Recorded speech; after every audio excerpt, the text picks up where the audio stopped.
Все, мы в эфире. Так, красиво сяду. Так, сегодня 8 марта, суббота, 11 утра, а это значит, что Анкап секта, Шалом секта, Анкап Акбар. В общем, я уже сам начал запутываться, что я должен тут говорить. Но это не принципиально, потому что все и так знают, что если суббота 11 утра, то значит мы с Владимиром Золотаревым, и Владимир Золотарев сегодня у нас в эфире. И можете задавать, готовить свои вопросы. Чем больше будет вопросов, тем больше будет ответов, тем дольше мы будем в эфире. Но на улице погода хорошая, поэтому можно много вопросов не задавать. Можно идти гулять, наслаждаться свежим воздухом. Плюс 12, по крайней мере, в Киеве, светит солнце. Замечательная погода. И сказали, что, кстати, вчера был самый теплый день за все время наблюдения за погодой в Киеве. Так что и зима была всего, метеорологическая, была всего 24 дня. Представляете? Такого вообще никогда не было. Всего 24 дня зимы и снова весна. По-моему, это прекрасно. Но с другой стороны, на улице-то все хорошо, а в мире происходит какая-то полная фигня. У меня, например, уже офигеватор сломался, и я стараюсь на это все вообще не реагировать. Вот. Вчера у нас Рачинский пропустил вечерний эфир, поэтому придется, Владимир, вам за него отдуваться.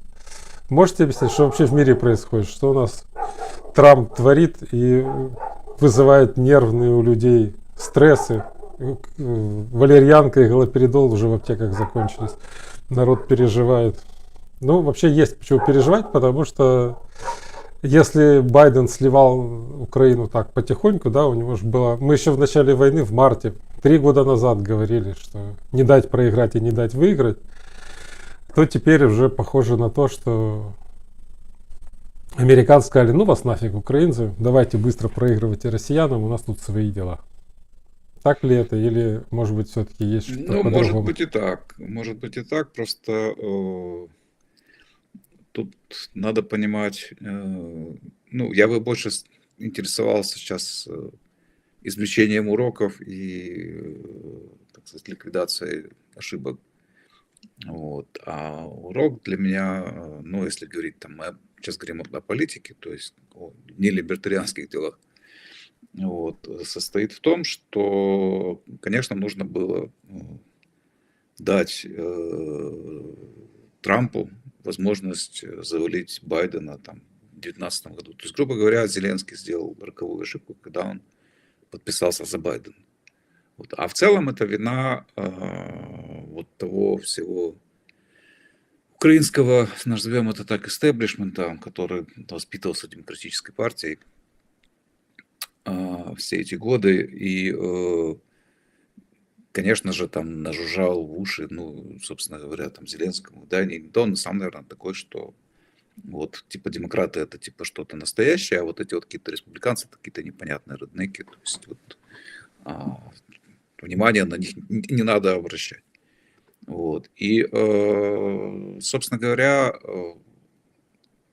вот все 4 года Байдена со стороны украинского истеблишмента и всяких блогеров-шмогеров продолжалось, ну, явное, как бы, активное плевание в колодец, вот, и что характерно, еще и доставалось Маску, но Маску доставалось как бы по непонятным мне причинам, то есть если бы я был, допустим, жил, ну, вот, не имея никаких других как бы поводов, да, чего мне, живя на Украине, так сказать, вообще говоря, интересоваться там Маском, ну, его позицией там и так далее, возмущаться тому, что он купил Твиттер, там, например, с какой-то ко мне имеет отношение. Это чисто такая вот обезьянищее такое вот поведение, то есть они смотрят, что делают как бы взрослые с их точки зрения дяди, да, что они транслируют, какие мысли они высказывают, какие позиции они занимают, и просто повторяют, значит, как обезьяны, ну, вот, как попугаи за ними, да, но это имеет последствия, как мы видим. Это имеет последствия, потому что, конечно, безнаказанно это все не проходит. То есть, условно говоря, если там республиканская партия всегда имела, ну, по вопросу Украины два, условно говоря, крыла, да, то есть одно более большое, на самом деле, это проукраинское, ну, назовем это так, да, которая там понимала, что происходит и кому надо помогать, кому не надо помогать и так далее.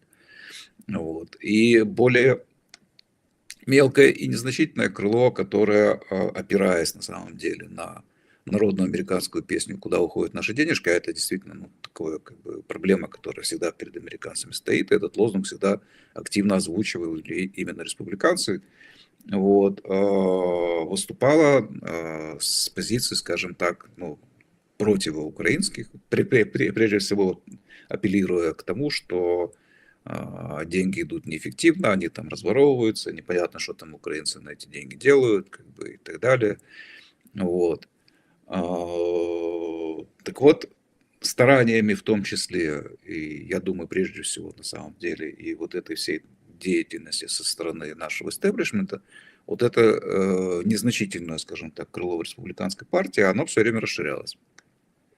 Оно все время расширялось до тех пор, пока, ну, оно не стало все равно превалирующим, но тем не менее оно стало основным в окружении Трампа. Потому что если мы вспомним Трампа номер один, то там как бы были в основном люди, которые были антироссийски настроены, вот, различного рода ястребы там и так далее.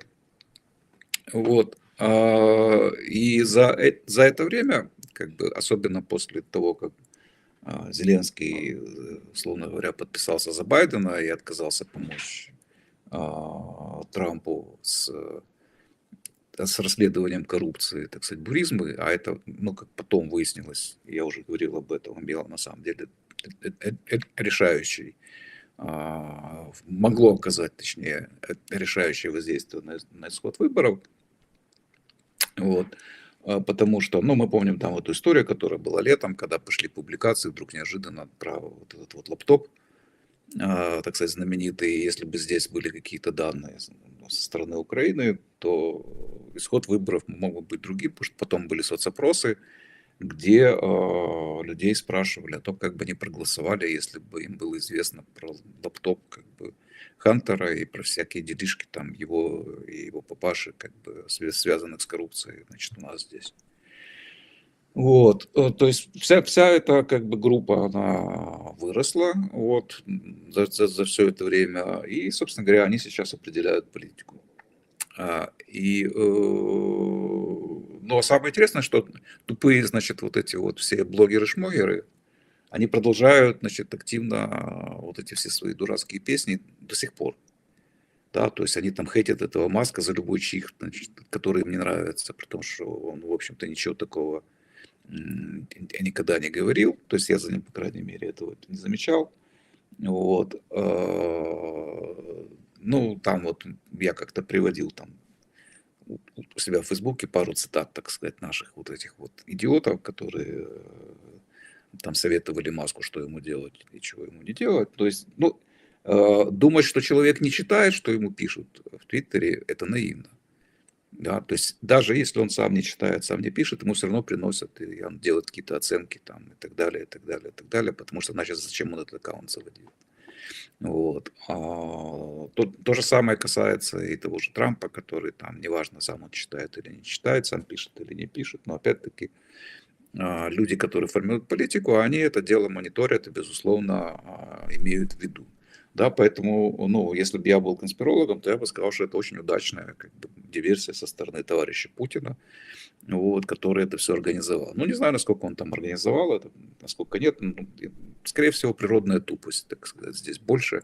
И природная инфантильность, которая очень характерна, так сказать, для представителей так называемой нашей элиты, которые вообще не видят Украину. Ее для них нет. Да, то есть у них вопрос такой: либо Запад, либо Россия. Да, а если сами, то есть, ну вот как, ну что значит либо Запад, либо Россия? Это значит, что меня не существует, да, то есть я должен примкнуть либо туда, где я там растворюсь, да, в этом Западе, либо сюда примкнуть, где я тоже растворюсь в этой России. Вот для них этого выбора не существует. То есть самостоятельной страны, здоровой, огромной страны, ну, бывшей огромной, сейчас уже не будет она такой, вот, для них нет. То есть страна, которая там размерами и потенциалами разными, если мерить их там этатистскими штуками, это ну, очень большая, перспективная и так далее страна. Так вот, для них этой страны не существует. Им надо в своих мыслях, они думают только, значит, либо так, либо сяк. То есть все. Когда это я очень хорошо понял, когда вот ЕС там начал поползновение, вот, и вот эти все евроинтеграционные потуги происходили здесь.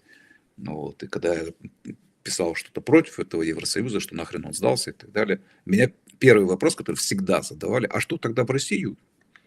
Ну вот, да, вот это вот ваше мышление такое дебильное. Вот оно, собственно говоря, извините. Потому что ну, у меня нет сил уже это все терпеть. Ну, вот оно, собственно говоря, теперь вы пожинаете плоды. Теперь вы пожинаете плоды. То есть я не думаю, что там кто-то там какой-то агент, потому что ну, Трампа же расследовали все 4 года его президентства. Вот, и потом, естественно, и ничего не нашли, да, то есть ничего не нашли, то есть никто никакой не агент, просто человеку вложили в уши определенные мысли, и, собственно говоря, вот так вот он смотрит на это дело, то есть что, ну и с другой стороны, вот был бы я американцем, я бы его поддерживал в этом смысле, то есть не вникая там, кто кому доктор, да, то есть какие-то там восточные славяне там что-то там между собой выясняют, вот, ну а нам-то что? У нас тут Китай, у нас тут как бы серьезно, более серьезная проблема. Вот, пускай они там, значит, скорее мирятся, вот, как угодно, какой угодно ценой и так далее. Вот. И мы еще попробуем одного из них переманить, грубо говоря, на нашу сторону, чтобы он, значит, нам помог против Китая. Ну, вполне типичная, значит, стратегия, но если мы говорим про государство, да, то есть, которые не интересуются там вообще, как бы кто прав, кто виноват и так далее, там моральными разными аспектами. Вот это их никогда не интересовало на самом деле. Возьмите историю, так сказать, международных отношений, там такого полно. Там такого полно. Да, и сейчас, кстати, вот у, у- Украина интересным образом чувствует себя в роли Израиля, на самом деле, которого сковали. То есть вот теперь, значит, типа, ну вот эта позиция, как же на нас напали, а мы виноваты, да? Вот Израиль в такой ситуации живет уже долгие годы. То есть представьте себе, что вот вы живете в такой стране, вот, где на вас нападают, вы от них отбиваетесь, а потом вы оказываетесь виноватыми, против вас там демонстрации, значит, проводят и все такое прочее. Санкции накладывают, опять-таки, да, и там заставляют мириться. Ну, вот с такими, значит, какими-то козлами, которые на вас лезут. Ну, правда, понятно, что Израиль сильнее, чем отдельно взятый какой-то там козел. Вот. Но если бы они все вместе навалились, то, наверное, было бы трудно. Вот. Израилю тоже. Но тем не менее, да, вот эта вот ситуация, в которой мы сейчас оказались, то есть она вот очень похожа на вот этот вот самый Израиль, с которым Украина тоже разругалась, вот, и против которого она в ООН там голосует там регулярно, ну и так далее, и так далее, и так далее. То есть для меня это фантастика. Вот то, что творит украинская элита сейчас, это просто, то есть она должна исчезнуть, эта элита нахрен вообще, то есть, не знаю, там убиться об стену или что-то с собой сделать, потому что она гробит сейчас вообще все. Гробит сейчас вообще все. То есть послица Маркарова сидит в Вашингтоне, то есть Зеленский едет в Вашингтон и прежде чем встречаться с Трампом, встречается с сенаторами из Демократической партии, которые ему рассказывают, как ему надо себя вести. Вот, то есть все осталось так, как будто бы ничего не изменилось в мире, да, то есть для них. Вот, для них вот это вот все, то есть как бы вот, и теперь они требуют от Трампа такого же поведения, ну, как минимум, которое было у Байдена, да, и мало того, что Трамп их должен любить почему-то, и почему-то к ним как-то хорошо там относиться, еще что-то с ними там делать, вот, то есть, и есть еще один аспект, который украинцы, многие, не только элитарные, а и не элитарные, категорически не понимают, как мне кажется. Вот. А он состоит в том, что с нашей точки зрения вот эти разница между демократами и республиканцами, она очень небольшая. Ну, те, ну, эти, какая разница, мол, там, да. И вот для украинцев, то есть победа Трампа, это, ну, победа демократической партии во главе, в смысле, там, республиканской партии во главе с каким-то, значит, сумасшедшим дедом, который там, вот, толкает что-то непонятное, значит, и так далее, да. Вот. Но, в принципе, они ожидают от них такого же поведения, которое было всегда.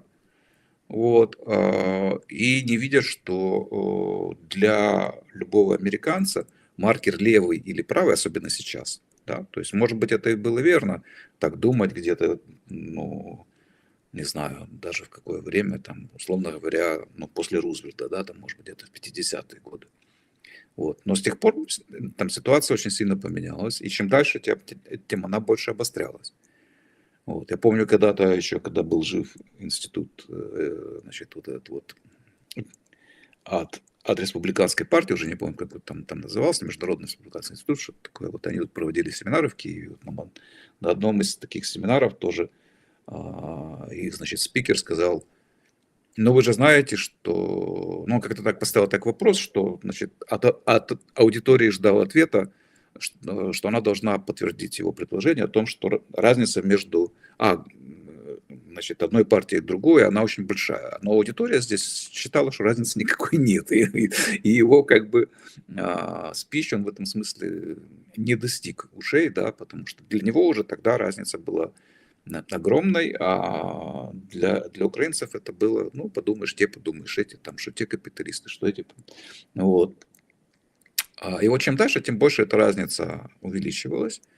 И украинцы не понимают, что Америка находится на пороге гражданской войны. Уже, значит, ну, как минимум, там, начиная с позднего Обамы. Вот. И что этот разрыв, он постоянно увеличивается. Поэтому для любого американца партийного, да, а там, ну, можно сказать, много партийных, если не большинство. То есть партийный имеется в виду не член там партии, не зарегистрированный, а тот, кто голосует, кто читает там новости эти все, у кого есть свое мнение на этот счет и так далее. Вот, так для него разница между условно правым и условно левым гораздо больше, чем разница между Путиным и Зеленским. Понимаете, в чем дело? И когда Зеленский и вся вот эта вот дрянь, которая вокруг него, и все эти блогеры, шмогеры демонстрируют все признаки левизны по своим высказываниям, по своему поведению, по своим позициям, то, естественно, не идет как бы для американца, то есть он может сказать, что, ну, знаете что, ну, вы же наши враги. Почему мы должны вас поддерживать? Ну, тут еще добавим коррупция, да, то есть, ну, помощь идет, ее воруют, вот, это было известно, и это продолжалось, и продолжается все это время. Вот, понятно, что те в доле, значит, но это уже такое дело, то есть, да. Вот. Диктатура, да, то есть сейчас мы живем в условиях, ну, как бы диктатуры, там отсутствие свободы слова, вот, закрытие церквей, что для верующих американцев это красная тряпка, потому что их там сковали христианство и цкуют до сих пор, да, то есть в Соединенных Штатах. Вот, это верующий человек, это дебил, это враг, это, так сказать, там, ортодокс, как минимум, там какой-то тупой патриарх, там, и так далее. Вот. Поэтому тоже это как красная тряпка, значит, если это раздувать, да, то есть если вы ловите людей на улице с помощью ТЦК и есть, значит, ролики на эту тему, и если их, ну, опять-таки люди смотрят в том же там ютубчике, где угодно, то, естественно, у них складывается вопрос, а почему мы должны им помогать? Понимаете, вот этого украинцы категорически не понимают, то есть они думают, что им должны помогать просто так. Потому что они сказали, что они за Запад. А какой Запад? Да, вот вопрос в том, а если Запад, а какой Запад? Венс приехал на конференцию в Мюнхене и произнес очень правильную речь. То есть я могу к нему там по-разному относиться, но под этой речью я бы подписался. Так сказать. Вот. И где он поставил простой вопрос, а Запад это кто? Это вы? То есть раньше был Запад, то есть во время Холодной войны был Запад, более-менее в этом в смысле ценностей одинаково. А сейчас ценности разные. То есть ценности у победившей партии в США одни, а ценности у людей, представляющих Евросоюз, другие. Вот это коллективисты все, это наши враги, с которыми мы отчаянно тут из последних сил сражаемся у себя в США. А они здесь правят и почему-то хотят, чтобы мы их защищали. Ну, представьте себе просто, что вот то же самое, ну, что вы, например, там какая-то либертарианская, ну, условно говоря, классическая либеральная партия в какой-нибудь там стране, вот, и вы отчаянно, значит, там победили на выборах, вот. наконец-то, да, у вас там вот эти враги, которые левые пили много кровь из вас, из вашей страны и так далее. Вот. А у этих левых есть друзья где-то, у которых война. И они этим друзьям все это время помогали. Вот. И какое ваше отношение будет? А те друзья такие же левые, как эти. По крайней мере, своим поведением они это все показывают. Да? Вот. То есть, если бы, ну, условно говоря, у меня были возможности, да, и у меня был действительно нормальные возможности в виде там, финансов, там, каких-то людей и так далее, я бы все это время транслировал, потому что есть, понятно, что с той стороны тоже есть ошибки. И ошибки большие, да, то есть я не говорю, я сейчас просто пытаюсь не как бы оправдывать, вот, а вот объяснять, как это с моей точки зрения выглядит. Там есть одна радикальная ошибка, и если бы у меня были деньги, да, если бы у меня были возможности, я бы транслировал туда одну простую мысль, что, пожалуйста, не путайте Украину и украинцев, да, то есть не путайте вот это вот все чмошное, значит, всю эту, значит, элиту с людьми, которые здесь живут и которым Путин нахрен не впал.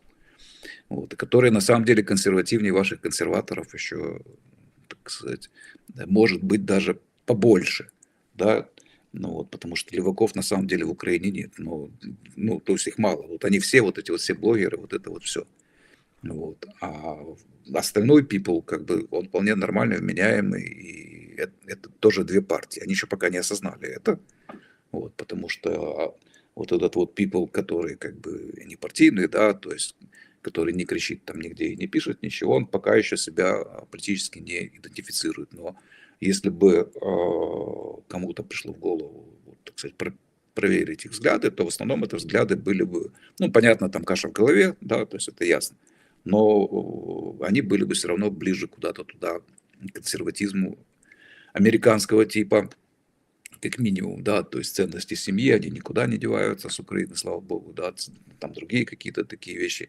вот, общины прежде всего своей, да, уже потом, как бы там, условно говоря, родины, да, там Украины и прочего, то есть это все присутствует здесь в полный рост, вот, и я бы говорил, что это война против украинцев, а не против Украины, и эту войну ведет, значит, человек, который хочет сделать из них снова сделать из них каких-то рабов.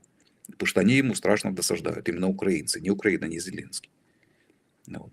С ними как бы, они как бы, у них были договоренности определенные, это очевидно, да, сейчас. Вот, по тому же как бы фактору, условно говоря, кто там разминировал этот самый Чонгар. Вот, потому что ясно, что это была спецоперация, как бы, на которую здесь либо осознанно пошли, либо закрыли глаза. Ну, потому что иначе быть не могло. Иначе быть не могло, потому что с теми силами, которые у Путина были, он не мог так лихо захватить вот всю эту левобережье, условно говоря, вот это южное, да, то есть так просто бы у него это все не вышло. Вот.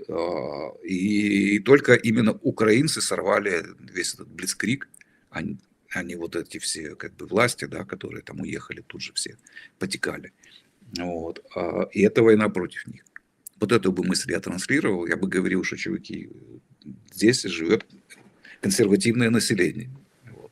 Что оно такое же, как вы.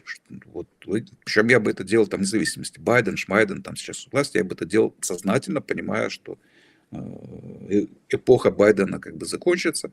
Вот. Ну, эпоха левых, скажем так, да. Вот, и что рано или поздно пойдет какой-то правый поворот. Ну, а если не пойдет, то всем кирдык, то есть это уже без вариантов. Вот это без вариантов. Вот. Это если говорить вот об этом, да, потому что они не видят этой разницы. Для них Зеленский воюет. Вот Зеленский не хочет как бы мира, он есть причина, да, он есть причина. А вот украинцы вообще не берутся в расчет. Они в лучшем случае там вот упоминаются, значит, я бы сказал, там цинично в качестве жертв. Да, а вот несчастные украинцы страдают. Ну, это такая риторическая дежурная фраза, за которой на самом деле ничего нет. Вот. С их точки зрения это Зеленский, это марионетка, значит, левых сил мировых, да, там, который ведет прокси-войну против Путина. Вот, собственно говоря, вот так вот для них это выглядит. Вот эту точку зрения надо было ломать. надо было ломать, и ломать надо было сразу, активно, вот, и объяснять, что это одно, а это, извините меня, совсем другое. Вот, и что власть вообще, судя по всему, была, ну, часть, по крайней мере, из нее, которые, люди, которые власть, кстати, не потеряли, вот, очевидно, готовились к сдаче. Они хотели сдать это, но люди сорвали, и сейчас идет как бы народная война. Вот, условно говоря, до определенного этапа, пока бюрократы не вернулись и все обратно не прибрали как бы к своим рукам, но тем не менее, то есть это все равно, это надо было тоже говорить, а вот они бюрократы, вот они мешают, они на стороне Путина. Байден на самом деле не разжигатель войны, а трус. Вот, это разные совершенно вещи, то есть Украине он не помогает, вот это реально, украинцам точнее говоря, он не помогает отбиваться. А вот нельзя было ни в коем случае допустить попадания, значит, Украины внутри американский вот этот вот межпартийный и внутрипартийный контекст. В этом смысле ленд-лиз, он спасал от этой ситуации. Почему он был важен?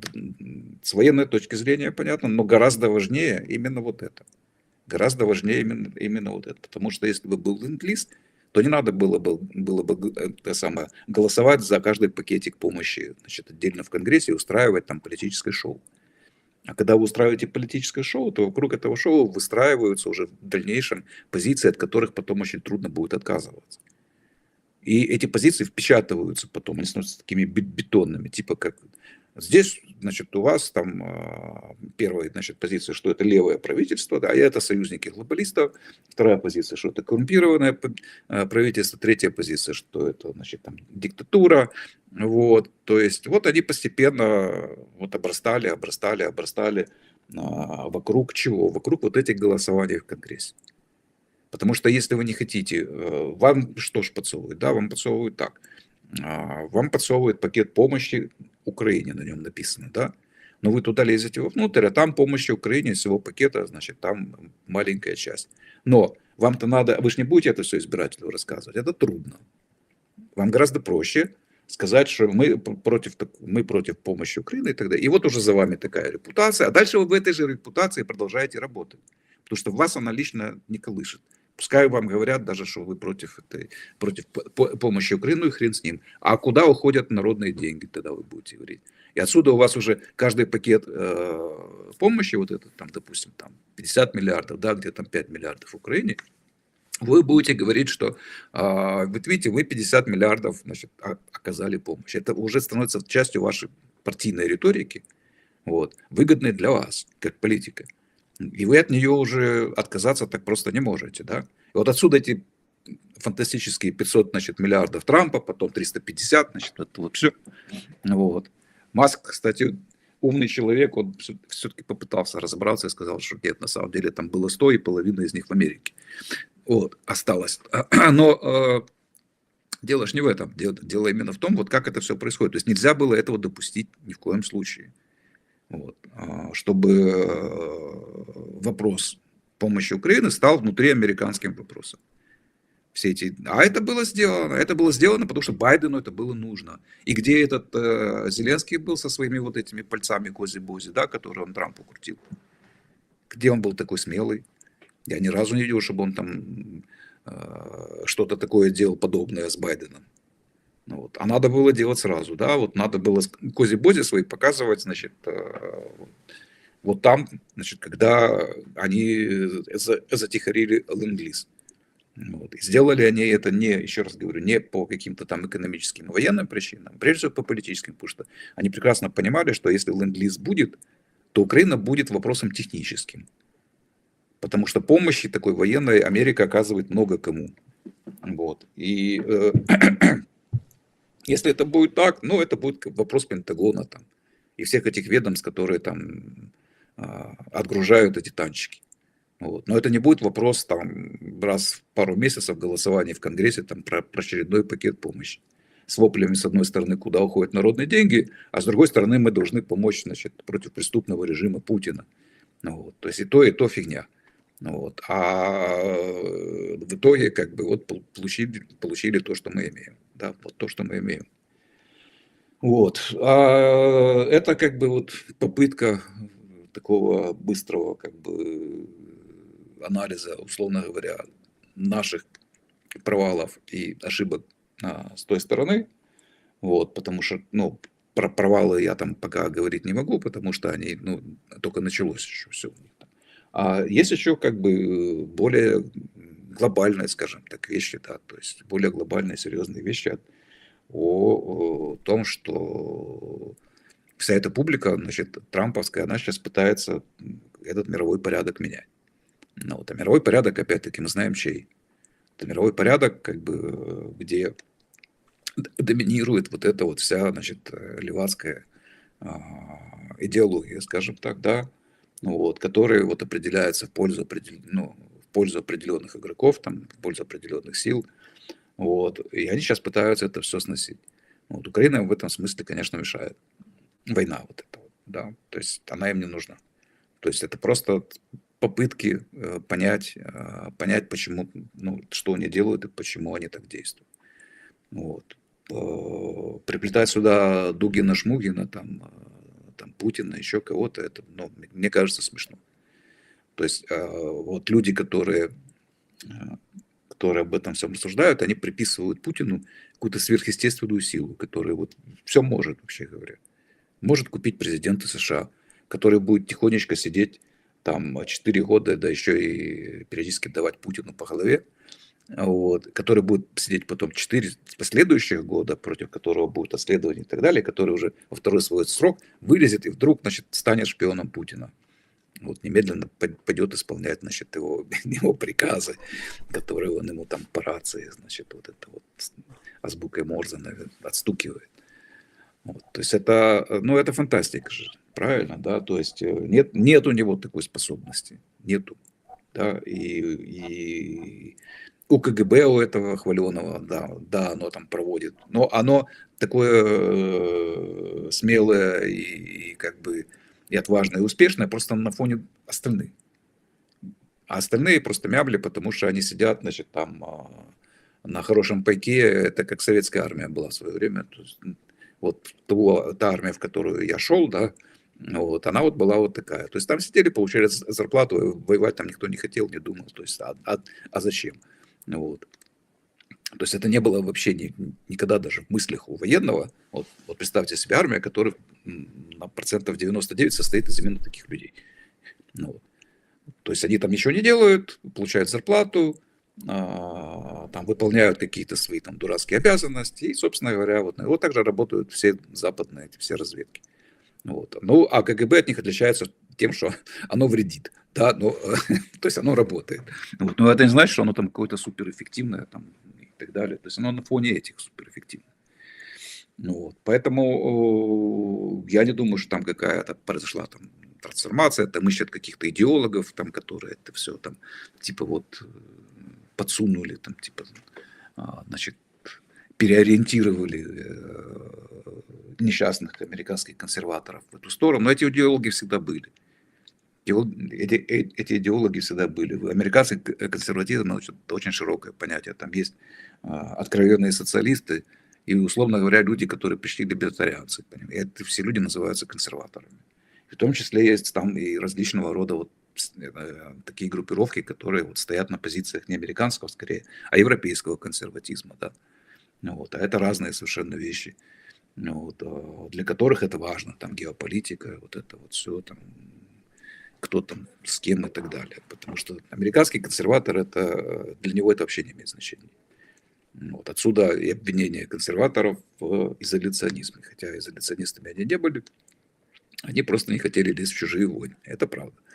Вот, именно потому, что им, как бы, они занимались собой, своей семьей, там, это для них было всегда главная ценность, в отличие от абстракций там, каких-то там, кто там с кем воюет, кто там кого там победил, кто какую власть, какое влияние, какую позицию где-то там приобрел и так далее, и так далее, и так далее. Вот. Америка стала империей, можно сказать, по неволе, да, то есть это не было таких у нее потух. Вот, по неволе она ей стала в силу положения. Ну и, соответственно, там вот имперский этот, извините, дискурс, он имеет несколько там составляющих на самом деле. И одна из которых, да, это вот а-ля то, что можно назвать там дугинизмом. Вот. Но это одна из этих составляющих. Поэтому я думаю, что то, что сейчас происходит, это вот попытка, то есть мы видим вот эту большую картину, попытка слома вот этой всей системы, которая отчаянно сопротивляется.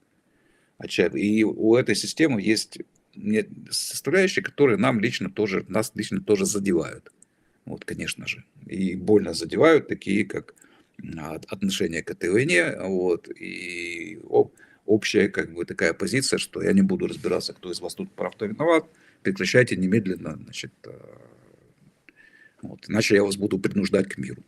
Да, вот что, собственно говоря, и происходит. Вот. Это очень, конечно, неприятно, но еще раз говорю, что это можно объяснить, это можно не принимать. Ну, я, например, лично это не принимаю, да, но я могу это объяснить, почему это так. Почему это так. И значительная часть вины, почему это так, эта позиция могла бы быть немного другой, она могла бы быть мягче, она могла бы быть более объективной.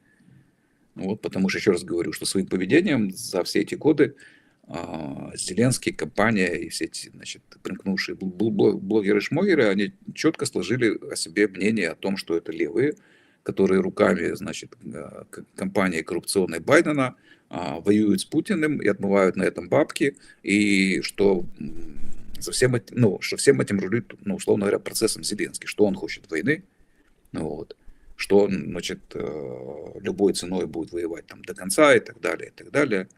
Вот. Что Зеленский, собственно говоря, подтверждал и подтверждает до сих пор. Да? То есть от выборов он отказывается, вот, всякие там вот эти вот, то, что они говорят, уступки он эти не хочет. То есть, вот он, собственно говоря, подтверждает этот тезис своим поведением постоянно.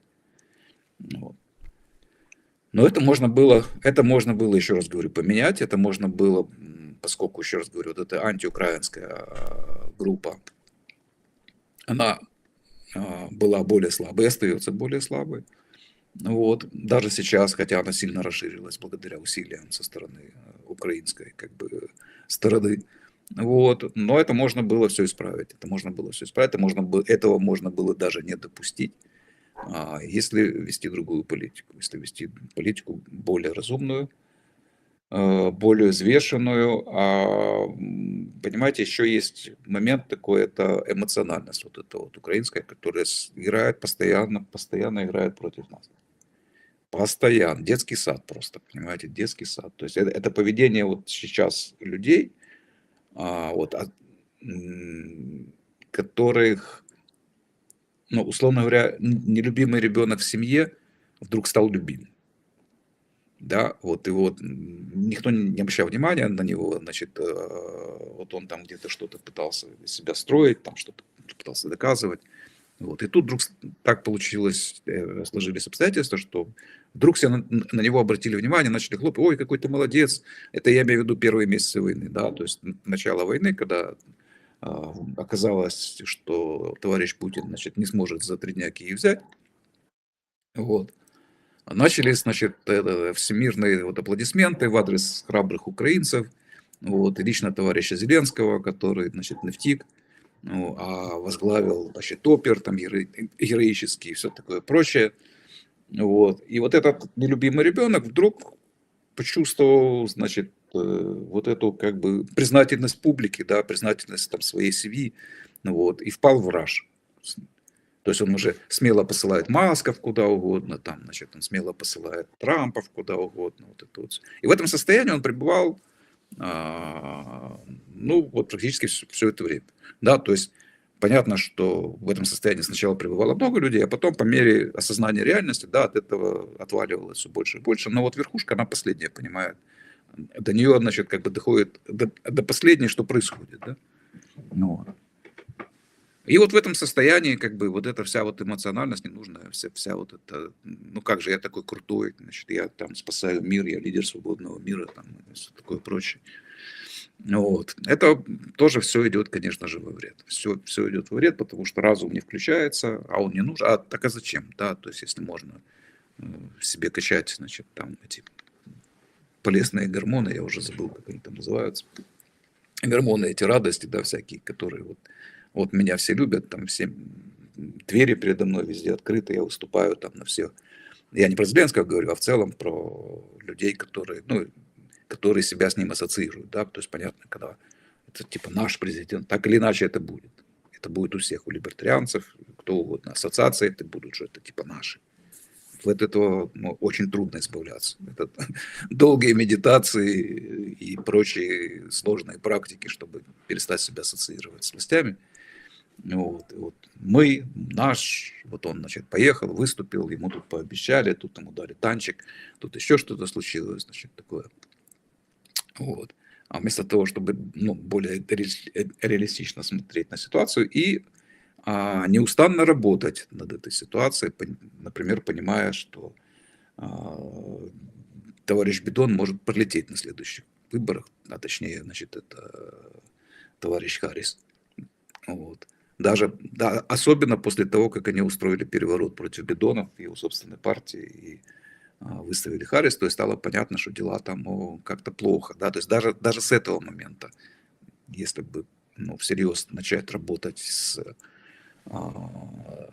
американскими этими консерваторами, вот, и не только с сенаторами и конгрессменами, а с различными там думателями, там, авторами разных там статей, блогерами, шмогерами и так далее, и так далее, и так далее. Вот, еще можно было бы исправить. Вот, в плане того, что сейчас бы не было бы таких вот этих вот размахиваний руками, слонов в посудной лавке, то есть переворачивания там столов и так далее, и так далее. Вот. Но в целом, то есть надо понимать, что мир меняется. Меняется, и сейчас самый худший для меня сценарий это, мало того, что поражение, а еще и после поражения, когда проводятся выборы, Зеленский получает, опять становится президентом, и еще нас принимают в Евросоюз. Вот это полная катастрофа. Это полная катастрофа, это худший из всех возможных сценариев, которые есть. Вот. А судя по всему, если говорить об Украине, то к этому оно все, к сожалению, и идет. Вот, потому что мир, он все равно какой-то будет, то есть уже неважно, там Трамп, не Трамп, додавит, не додавит, но он неизбежен. Вот, как результат любой войны. Да, то есть, вот. Но вот меня гораздо больше волнует, что будет после этого мира. То есть с кем, условно говоря, вы окажетесь мастера культуры. Да? То есть либо мы пойдем с, условно говоря, революционерами, которые, какие бы они ни были, да, то есть там можно предъявлять им претензии, но так или иначе это попытка такой своего рода революции. Вот сейчас, и это перспектива, на самом деле, там есть хоть какая-то перспектива. То есть я говорю мы, и это опять-таки сняв там либертарианский картуз, да, то есть, вот. Либо остаться с бюрократами, с вот этими, со всеми, которые будут загнивать, а на нас будут проводить опыты, заставлять жрать жуков, уничтожать сельское хозяйство, вот, бороться с глобальным потеплением, то есть выключать нам электричество, потому что слишком много вы его себе позволяете, там, вот. Цены будут, соответственно, высокие на электричество, на топливо там, и так далее. То есть со всем вот этим кошмаром. И сдыхаться от него будет трудно. Вот. Трудно будет сдыхаться, потому что Европа, она уже, я считаю, что она уже сдохла. Может быть, я ошибаюсь, рад был бы ошибаться. Вот. Но если она будет восстанавливаться, то долго. И последний, кто будет восстанавливаться, такие страны, как наши. Да? То есть, потому что тут вот эта вся инерция, она очень будет большой. Вот это вот в Европе, это наши друзья, это вот это вот все левачье, это вот они нас типа там спасли, хотя и нет, хотели вас сдавать с самого начала, но это будет все пропагандироваться, это будет все раскручиваться, и наконец-то сбылась вековая мечта украинского народа, он вступил в Евросоюз. Пока до украинского народа дойдет, что Евросоюз это мало чем отличается от Советского Союза, вот, пройдет пару поколений. Пройдет пару поколений, и к тому времени от Украины как перспективного места, которое могло бы стать там независимой там юрисдикцией, где можно было бы, откуда можно было бы стартануть, скажем так, да, вот, про него забудут, потому что уже стартанут в других местах активно, вот, и это все будет никому не надо. Ну, Евросоюз, я думаю, нас не возьмут, поэтому Ну, я надеюсь, можно все-таки. не переживать особо, потому что Евросоюза, мне кажется, уже через пару лет не будет. Когда мы говорили о том, что развалится Россия, тут, похоже, быстрее Евросоюз развалится, чем Россия. Что все к этому, похоже, и идет. Так что тут нам может еще, может опять пропетляем, может опять повезет. Да, а тут же со спецслужбами и с армиями оказалось, что при всей деградации, насколько российское это все деградировало, то до Запада деградировали гораздо быстрее. Тут была большая статья о том, что в ЦРУ, оказывается, не принимали на работу тех, кто был за границей. И оказалось, что в ЦРУ большинство мормоны, потому что они родились в штате Юта, выросли в штате Юта и умрут в штате Юта. Но это никак не помогает им быть профессионалами, они ни хрена не знают вообще о жизни за границей. И тут вот такая вот беда. И поэтому такая ерунда происходит. Кстати, о России тут у нас есть вопрос. Но мы уже об этом и говорили, о том, что вся реклама Путина же на Запад была направлена на что? Что Путин за семейные ценности, он правый. И, кстати, многие трамписты, они обычно пишут один и тот же комментарий, что Путин любит Россию и ходит в церковь, поэтому он наш. Вот это. И вот у нас есть вопрос. С другой стороны, разве российские лидеры общественного мнения правы? Кого можете привести в пример? Ну, они точно... Не, я же не говорю, что они тоже все левые там. Ну, это война между левыми, да, то есть, условно говоря. Ну, вот, то есть, левый Путин, да, то есть, ну, мы по нормальной шкале, если ее уже там, если она вообще нужна, то есть я утверждаю, что нет, но если она нужна там для какой-то иллюстрации, да, то она будет одномерная, эта шкала, то есть прямая линия, да, левый и правый. Ну, вот, то есть левые это те, кто за государство, да, а правые это те, кто против него. Вот. Так вот, Путин там крайне левый, да, против других крайне левых. Вот, и разница между ними только в оберточке, в которой это все завернуто. Вот, точно так же, как разница между нацистами и большевиками, то есть никакой нет. Да, там даже внешне они были похожи, там у тех красный флаг, и у этих красный флаг. Вот. Даже, по-моему, была такая каких-то там, я читал историков, не знаю, правда это или нет, но первоначальный флаг Национал-социалистической рабочей партии Германии, там был серп и молот внутри, а не свастика. А потом они, значит, уже себе засандалили, как бы именно нашли, когда начали там увлекаться эзотерикой, вот этой вот всей Блаватскими, там, Гюржиевыми и прочим, то там откопали они, среди прочего, и свастику как более, с их точки зрения, значимый и серьезный символ, чем вот эти вот орудия труда. Вот, то есть даже внешнее сходство, я уже не говорю, что внутренняя одна и та же, как бы совершенно система одна и та же, идеология в общем и целом. Вот, верховенство государства и рабского положения человека. Да, то есть это все левое, и Путин левый, и, естественно. Вот, то, что он ходит в церковь, не делает этого права. Но просто американцы эти, они об этом не думают, они этого не знают. Их приводит в шок, когда им говоришь, что нацисты были левыми. Это вызывает у них колики сердечного происхождения. Потому что в школе их всех учат, что это правые, как бы фашисты это правые, вот и так далее. Хотя мысли о том, что это левые, уже почти 100 лет скоро будет. Да, это, ну, как бы Хайек, «Дорога к рабству», 44 год, 1944 год. Вот. Но, тем не менее, поскольку система образования работает хорошо, да, то есть мозги промываются, то есть Хайек, ну да, был такой дядя, может быть, где-то на дополнительных курсах где-нибудь в университете вам скажут. Вот. А в целом никто его как бы не учит, да, не изучает.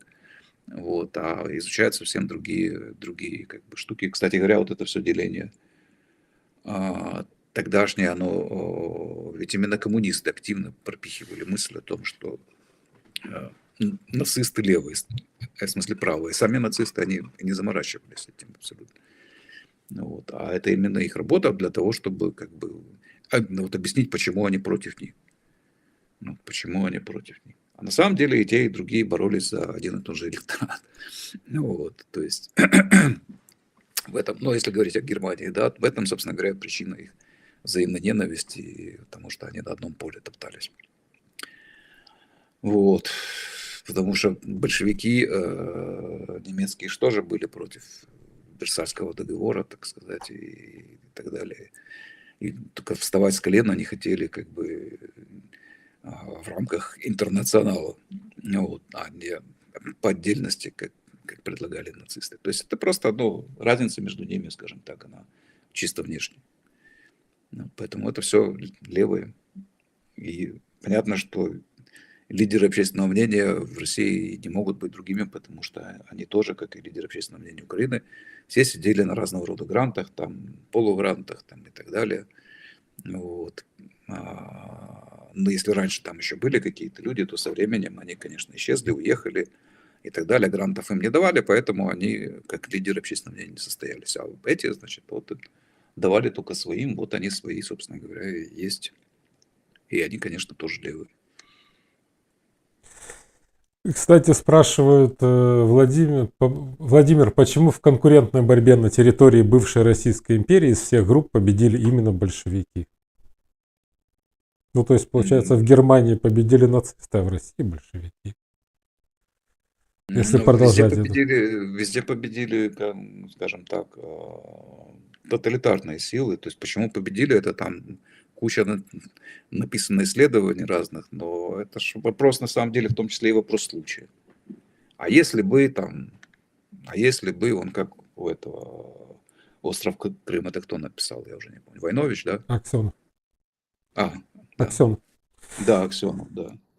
Там, если бы этот английский лейтенант, значит, там с утра не забухал, ну, в смысле, с вечера не забухал и заметил там, значит, продвижение, значит, красных по Севашу, да, то история бы пошла другим путем.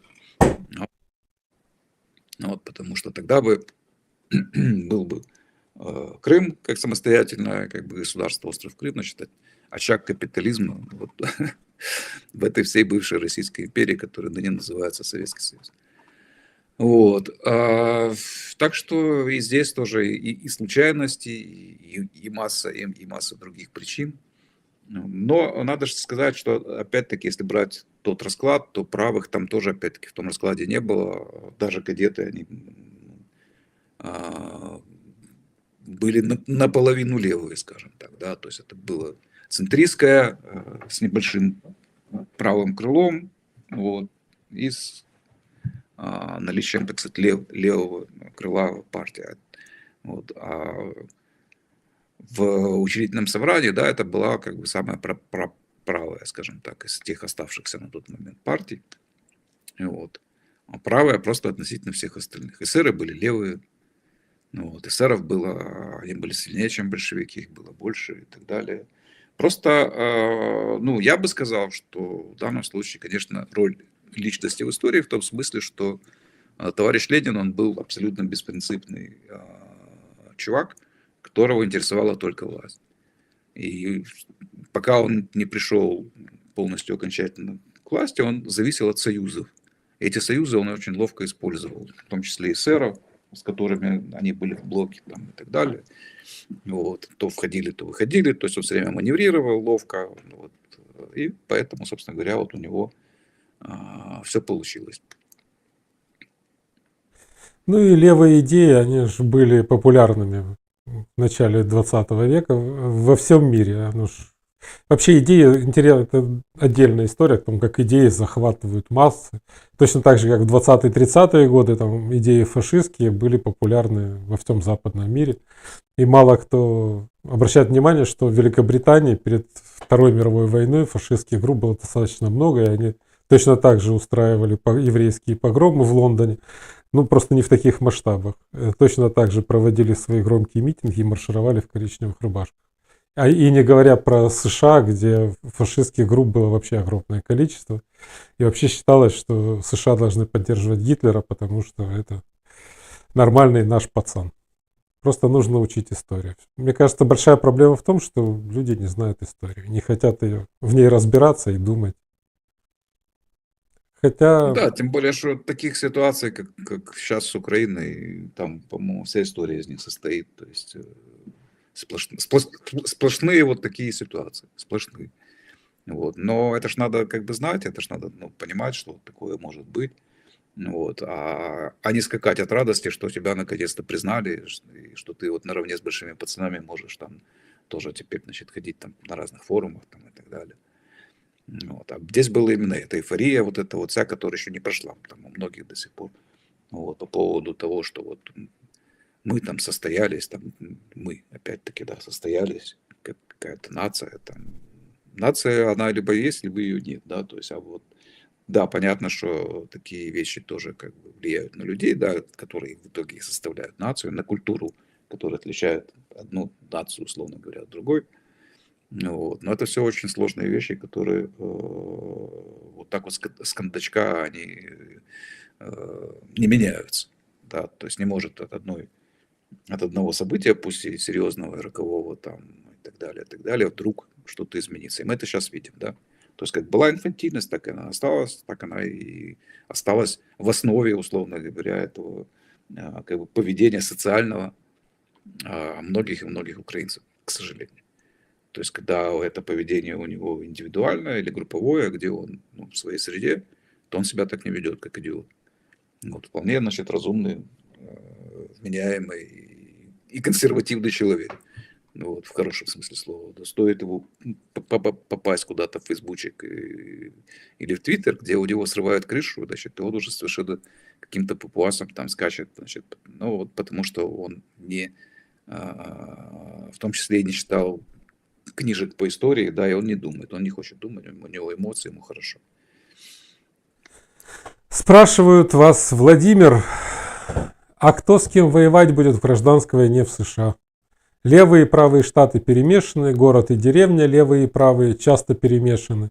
Значит, неконвенциональная партизанская война? Не знаю. Видите, меняется, и война меняется, и сейчас вот все, мы сейчас видим, как она меняется. Эта война даже в течение нашей войны, она поменялась. Ну, причем, я бы сказал, что 3 раза она поменялась, эта война. Ну, вот. Но тут есть стороны, понятно, да, вот там одни против других. А гражданская война, она отличается тем, что вот неожиданно, скажем так, вот был, да, город со смешанным, условно говоря, населением. Там и были и те, и другие. Но вот кто захватил власть, того он и город теперь, понимаете. Вот. Так оно было и во время распада Российской империи, да, когда там была эта война, ну вот, назовем ее так, гражданская, да, то есть это, может быть, правильно называть ее так, может быть, и нет. Так что будут разные группы, значит, которые будут на что-то там претендовать. Ну, начнется с каких-то событий, как обычно, да, то есть каких-то таких экстремальных эксцессов, где потребуется вмешательство, например, да, или будут кричать, что оно требуется, или наоборот его спровоцировано будет требовать, ну, вот со стороны там властей каких-нибудь, да, то есть вот с этого всего, потасовок, стрельбы, захвата административных зданий, вывешивания над ними флагов ДНР и ЛНР. Мы все проходили. Вот. То есть вот так это пойдет и будет потихоньку развиваться, там, либо не потихоньку, либо быстро. Вот. Вопрос просто в том, за что будут держаться те, кто будут в тот момент при власти. Если они будут держаться, ну, в чем опасность консерваторов, что они будут держаться за ценности единые и неделимые, да, допустим, у классических либералов этого нет.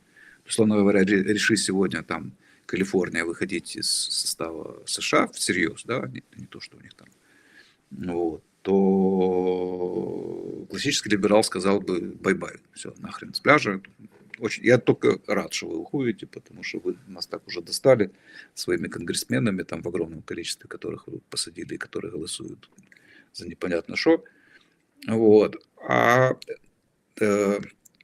люди, которые именно консерваторы, да, они будут цепляться зубами и руками эту Калифорнию не отпускать, воевать там с ней или еще что-нибудь делать. Вот. В этом ну, как бы ключевая разница, наверное, между консерватизмом и либерализмом в хорошем смысле слова. Вот. Так что может быть, например, такой сценарий. То есть, если власть будет к тому времени, ну, какая-то консервативная, да, совсем, то они начнут войнушку с этой левой Калифорнией. Вот. А если нет, то Калифорния себе отделится нормально и будет там дальше себе заниматься, разводить бездомных, значит, чтобы они там плодились и размножались и не давали людям жить. Ну и прочей фигней, которой они там занимаются. Вот. Так что от этого будет зависеть. То есть будет ли центральное правительство хотеть изо всех сил, а не просто на словах, сохранения единства страны. Ну, вот. Потому что демократы на самом деле тоже вряд ли отпустят Техас. Так, то есть они на словах такие, там, а на самом деле нет. Вот, или Флориду, к примеру, да. Они-то точно будут воевать. А что касается консерваторов, то это вопрос, так сказать, 50-50. Ну, то есть, если там более либеральные будут консерваторы, то тогда этот процесс пройдет относительно мирно. А если нет, ну, тогда тоже будет войнушка. Никто не знает, что может послужить спусковым крючком. Может быть, запрет бунтов и протестов в студенческих городках, как сейчас Трамп принял, под благим предлогом запрета пропалестинских митингов, но уж не знаю, никто не знает, когда это вырулит. А может быть, какой-нибудь мексиканский партизанский отряд на границе начнет отбиваться от тех, кто защищает границу. Спусковой крючок может быть самый неожиданный. Вопрос в том, кто им воспользуется и к чему это может привести. Ну, по накаленной обстановке он должно где-то бахнуть. И будет ли это внешняя война у США или внутренняя, мы пока не знаем. Хотя внешняя война спасет Америку от гражданской войны внутри. Тут такие вот... В интересные времена живем, и неизвестно, кто из нас выживет в этом всем замесе. Тут еще есть сейчас. Уважаемый Владимир, ваш паблик на Фейсбуке про Путина и истощение и заинтересованность в окончании войны больше всех почему-то читаем только у вас. Никто не хочет эту тему даже определять и обсуждать. Ну, вообще мы обсуждали с Рачинским о том, что у России большие проблемы в экономике и большие проблемы вообще со всем. Сейчас его фактически спасают Россию в очередной раз, мне кажется. Ну, как Байден спасал Россию, так и Трамп, в принципе, спасает Россию от распада. Но это не мой паблик, Это через, перевод. да, перевод из телеграфа, да? Да. То есть это, ну, такая, я просто ее запостил, чтобы просто показать такую точку зрения, что она есть. Там особой аналитики там нет. Вот. Просто высказана такая точка зрения, которая, с моей точки зрения, она тоже имеет право на жизнь, и она вполне отражает реальность. Потому что со стороны дело выглядит так, что всесильный Путин, опять-таки, который вот весь мир скоро захватит, буквально вот только дайте, да, вот он готов там, нет, не готов, нифига не выйдет. Ну вот, никакой, не всесильный, как я уже говорил много раз, да, и на самом деле при желании можно было бы, если бы опять-таки с той стороны было понимание вот этого всего дела, да, с чем они имеют дело. Главная их ошибка, они не понимают вообще, что в Украине происходит, что такое Украина, и что Украина, ну, то есть ее власть и украинцы это два разных как бы явления, и что украинцы имеют, ну, как бы самостоятельную ценность, вне зависимости от того, какая там власть сегодня в Киеве. Вот. То есть, если бы это понимание было, то была бы позиция более четкая, более вменяемая, скажем так. Не было бы всех этих, значит, там прекращений военной помощи там и прочее, которые только, ну, реально усиливают на самом деле власть Зеленского, потому что Зеленский ее ж не отдаст, он же будет цепляться до последнего. Вот. А если дело дойдет до выборов, то, конечно, такой герой, как Зеленский, у него гораздо больше шансов, так сказать, будет победить. То есть они сами ему подняли рейтинг на ровном месте. Вот. То есть, опять-таки, ну, просто потому, что они понятия не имеют, что тут происходит, как тут все работает. Так, как вы считаете, как относится либертариан Украины к тому, что Трамп так активно выступает против простых украинцев, то есть по нас, по факту? Он же не на нашу элитку шугает, что-то Зелик и Ермаков, он не сажает в тюрьму, а вот за украинскую армию украинцев, как таковых взялся активно, не дает армии оружия, данные сбивать ракетки, склоняет к тому, чтобы украинцы перестали стрелять по российским агрессорам в одностороннем порядке. Не, я ж сказал, Трамп этого не знает. Он думает, что единственная проблема это Зеленский. Он думает, что Зеленский воюет, а украинцы страдают. Вот так он думает. Вот, и поэтому он не считает, что он там взялся за украинцев, и у него нет такой задачи, потому что украинцы для него это просто фигура речи. Вот, они вообще как субъект, они отсутствуют в их мышлении. Вот. Это Зеленский все. Это Зеленский, вот ему не надо давать оружие, тогда он, значит, сдастся, и там будет порядок и спокойствие, а мы займемся другими делами. Вот так. Поэтому Зеленского, он думает, ну, они же там даже пишут все, вот почитать. Там редко вы найдете слово украинцы в этой риторике. Там либо Украина, либо Зеленский. И это большая проблема, и объяснять это еще и объяснять. Ладно, давайте. Тут нас пишут, вообще нас тут начали уже ругать. Говорят, сейчас. Что вы обсуждаете, какие-то фантазии, сказки? Лучше расскажите про либертарианство, какие ценности, идеи, а не эти фантазии. Пишет нам какой-то новый зритель. Товарищ зритель, у нас весь канал, собственно, про либертарианство и ценности. Начинайте, там вот есть плейлист, называется «Либертарианство за 5 минут». Все. И там все будет. Все вам будет. Если есть какие-то конкретные вопросы, задавайте конкретные вопросы, будем отвечать. Но сегодня у нас такой вот эфир получается из Арачинского, между прочим, потому что он вчера прогулял, нам приходится тут отдуваться и разговаривать на темы такие. Одевать шляпу не либертарианскую, а даже не знаю, какую мы шляпу сегодня одели. В общем, в какой-то нелибертарианской шляпе мы сегодня рассуждаем. Владимир, что скажете о Лютваке? Я наткнулся на его книгу о гражданском перевороте. Либертарианцу есть что найти в его книгах?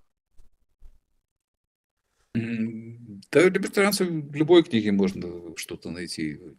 Вот, на самом деле, то есть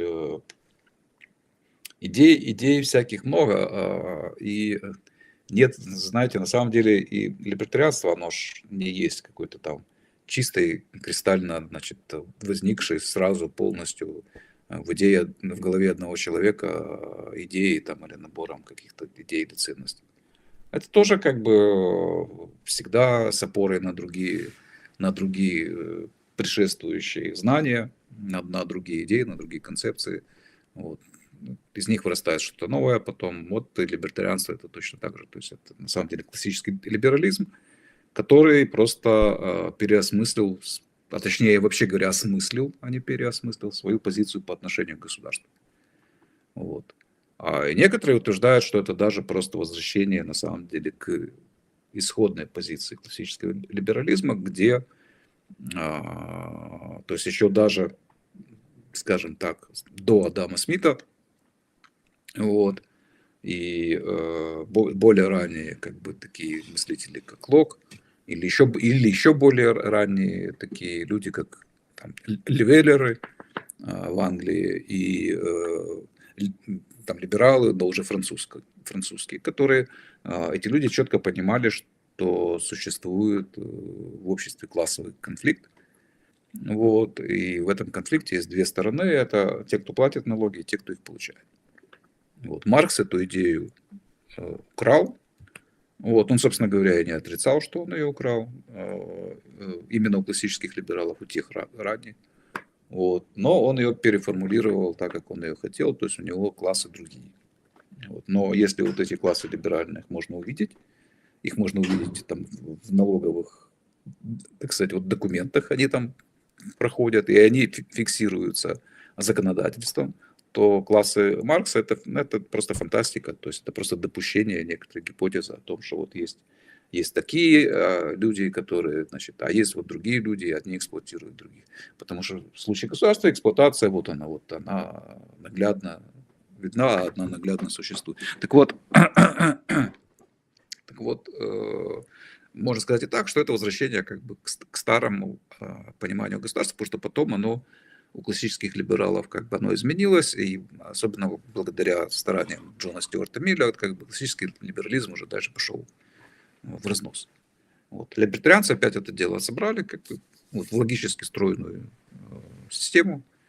Вот. Но эта система, еще раз говорю, она основана на классическом либерализме, и в ней уже есть, ну, и в ней могут быть там разные, условно говоря, какие-то взгляды там, и так далее, если не отходить от центральных как бы, позиций. Вот. К примеру, там мы должны понимать, что позиция там того же Ротбарда по многим вопросам, она там диктовалась особенностями того времени, когда он это все начинал, то есть это начало 70-х годов. Вот. А именно с желанием, то есть они видели свою базу вот в этом движении условных хиппи, да, которое было очень широкое, то есть вот это на самом деле тоже включало в себя абсолютно разные течения, то есть речь идет не только о хиппи, а в целом о всех вот этих движухах конца 60-х и до середины 70-х, которых было огромное множество, но вот они, вот эти всякие волнения там и так далее, студенческие, то есть часть из них значительно была сугубо либертарианская, например, да, по нашим меркам нынешним. Вот. И Ротбард делал ставку на них, и, соответственно, у него много можно найти как бы чисто политических всяких там штук. Вот. Например, его антивоенную позицию, которая четко коррелировала с вот этой условно левой, а тогда еще война во Вьетнаме была. Вот. То есть она же была и массово, достаточно популярна в США. Антивоенная эта позиция, которая, кстати говоря, последствия которой мы расхлебываем теперь, потому что эта антивоенная позиция, она ошибочна. Сам же Ротбард писал об агрессии, да, он не писал о войне. Вот. Но перепутал потом одно с другим и, значит, вот активно толкал эту фишку антивоенную, а не антиагрессивную.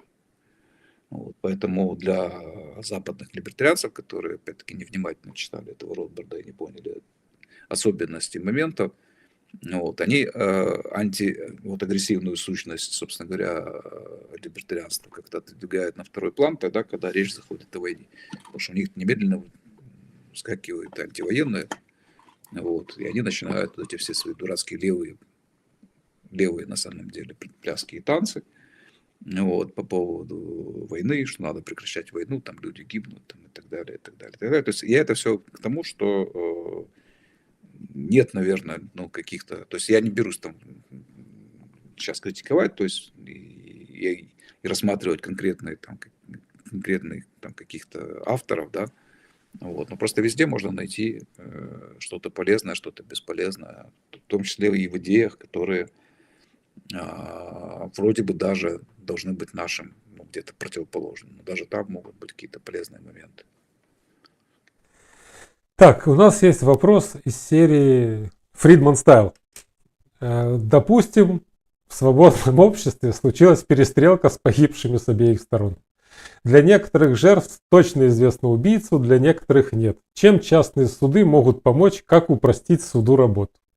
Может, сторонам перестрелки стоит перед участием подписывать бумагу с отказом от принципа ненападения, типа как у цирковых артистов с ответственностью за происшествия во время трюков?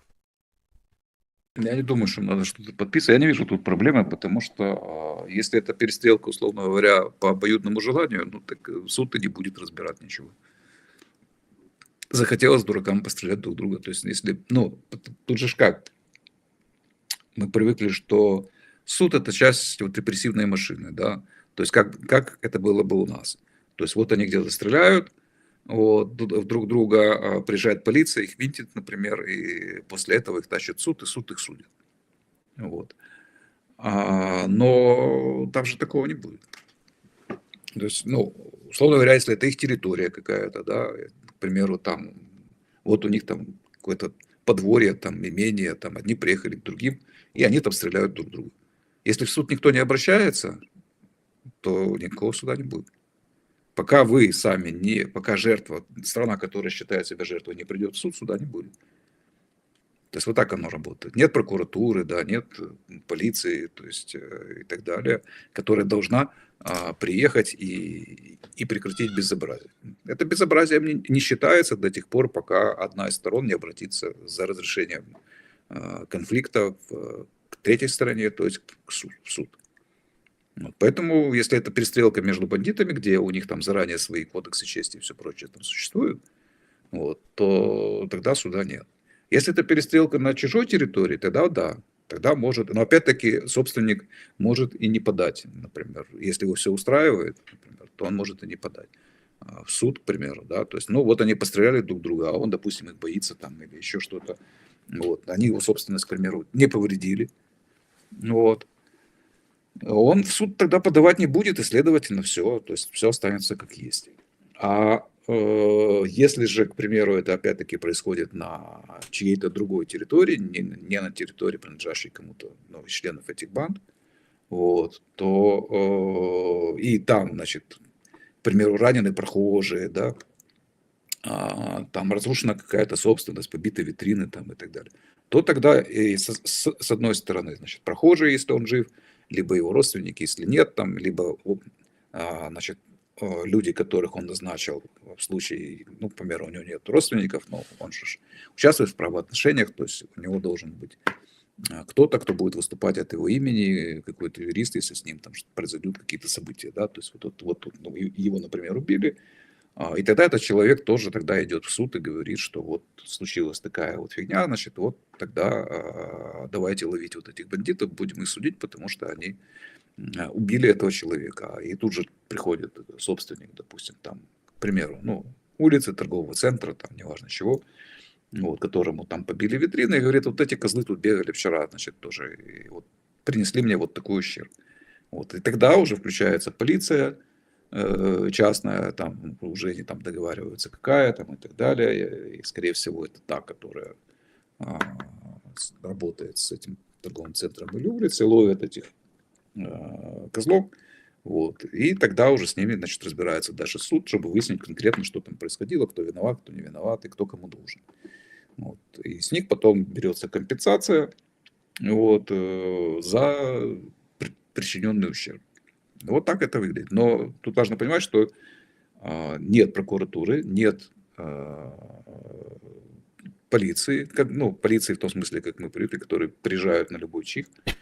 Вот. И вот самое важное здесь понимать, что без обращения пострадавшей стороны в суд, опять-таки, никто никаким делом заниматься не будет. Так. Ну что, у нас есть еще вопрос. Сейчас. Просят задать, правда, я не знаю, насколько это к нам вопрос. Сейчас.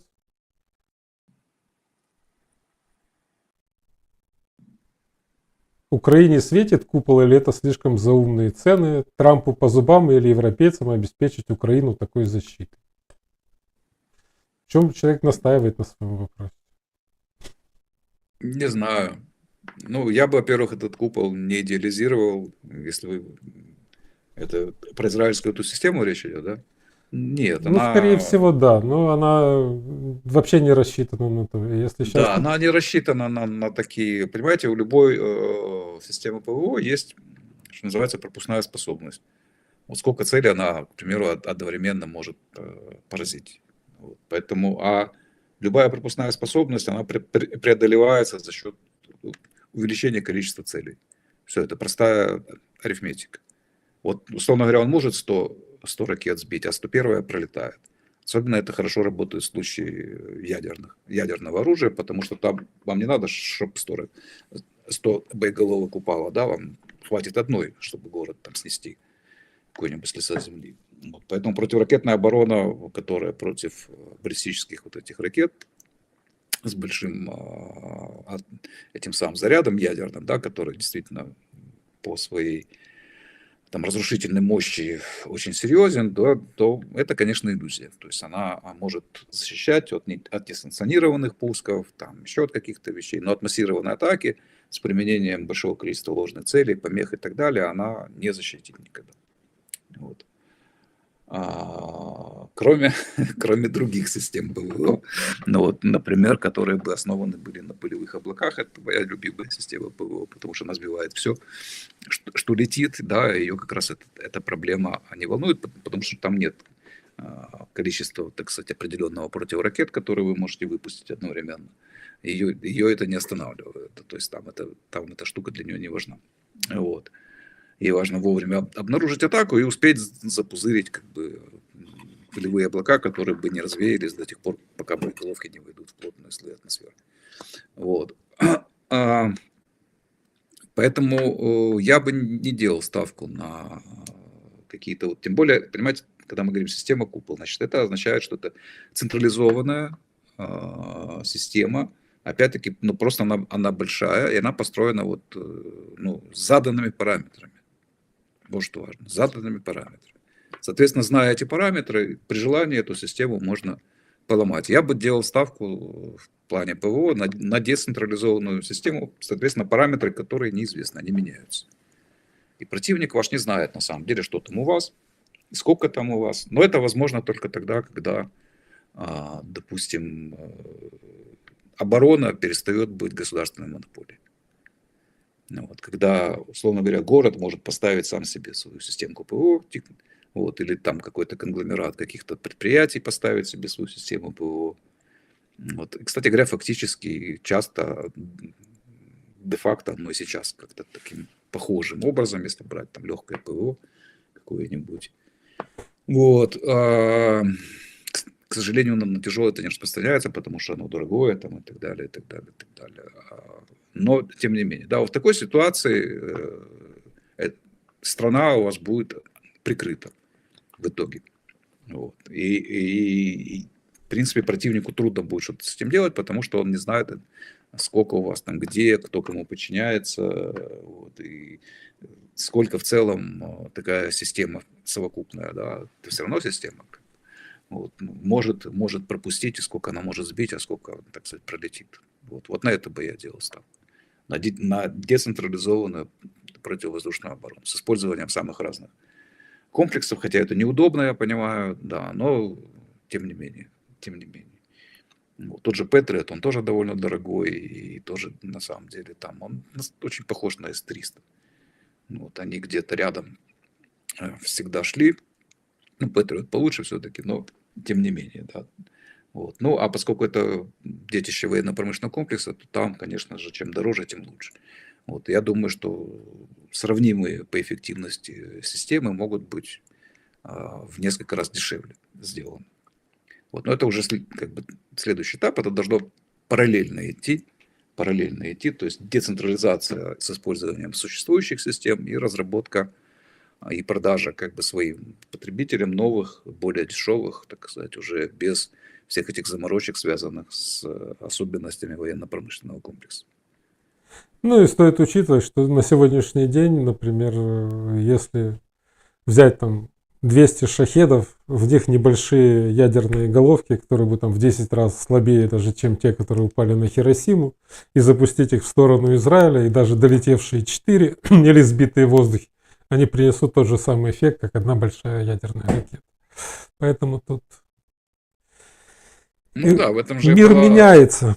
Да, в этом же и была угроза крылатых ракет, потому что их основная, вот, потому что их ПВО не видит.